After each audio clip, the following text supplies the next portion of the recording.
Haleluya. Amen. Haleluya vanhu vaMwari.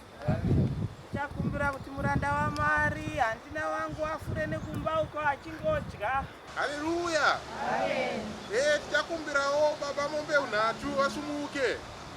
Vane kambo kavo kavarida kuti timboimba. Haleluya banai baba.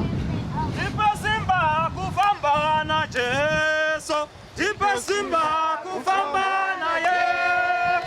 Tipe simba kufamba na Jesu. Tipe simba kufamba na Yesu. Tipe simba kufamba na Jesu. Tipe simba kufamba na Yesu. Tipe simba kufamba na Jesu.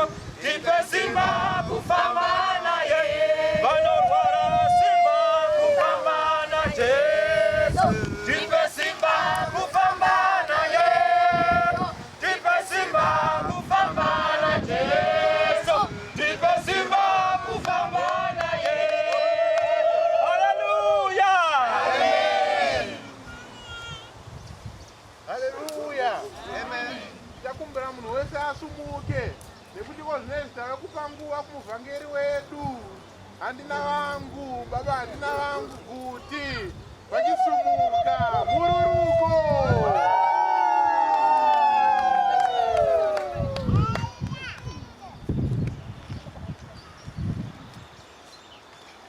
Haleluya. Haleluya. Tinopa mbiri kuna Ishe wedu. Nekuti ndiye wakarurama. Ngatigare hedu pasi.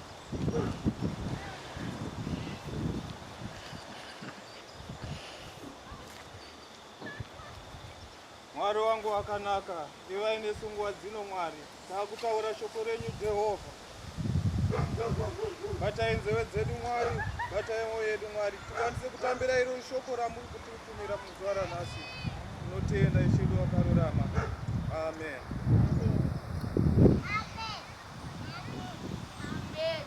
Shoko raMwari kubhuku raRuka chapter 4. Tichatanga kuerenga pavhesi ya17. Akapiwa bhuku yomuprofita Isaya. Ino akati ari petenura akawana pakanyorwa panoti, mweya waIshe uri pamusoro pangu, nokuti akandizodza kuti ndiparidze varombo vhangeri. Akandituma kuti ndizivise vakatapa kusunungurwa kwavo, namapofu kuti vaonezve, ndiregedze vakatsikirirwa, nokuzivisa gore raIshe rakanaka. Haleluya. Kutaura shoko raMwari kuti iyeye Jesu watiri kuparidza muzuva ranhasi, iyeye Jesu akatumwa kuzosvinudza mapofu, iyeye Jesu wakatumwa kuzoporesa vanorwara, iyeye Jesu wakatumwa kuzoti mheta makumbo dzifambe, iyeye Jesu wakatumwa kuti matsi dzinzwe. Riri kudaro shoko raMwari, riri kutidzidzisa muzuva ranhasi. Akati zvapera. Haleluya. Akati zvapera, akaturikwa pamuchinjiko, akatakura mhosva dzedu dzese, hama dzangu. Akazotizve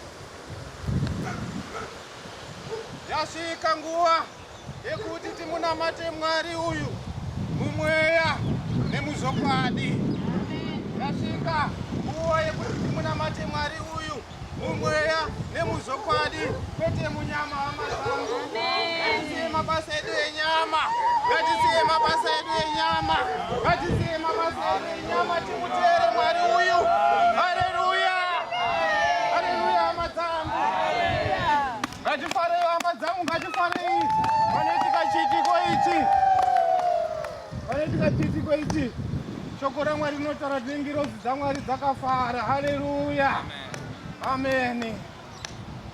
Here arikuda kuuya, hapana mumwe here arikuda kupa upenyu hwake kuna Jesu, nekuti Jesu akanaka. Hakuna mumwe here. Titarise mumwoyo mako, hama yangu. Haleluya, haleluya, haleluya, haleluya. naMwari Baba ndinouya kwamuri pane ino nguva. Baba ndinobvuma kuti ndiri mutadzi. Ndakatadza Baba, ndakabata zvakawanda pano pasi. No Baba ndinoti Jesu Kristu akandifira kuti ndionekwe Baba ndichiregerwa sezvandakatadza. Nekusingaperi.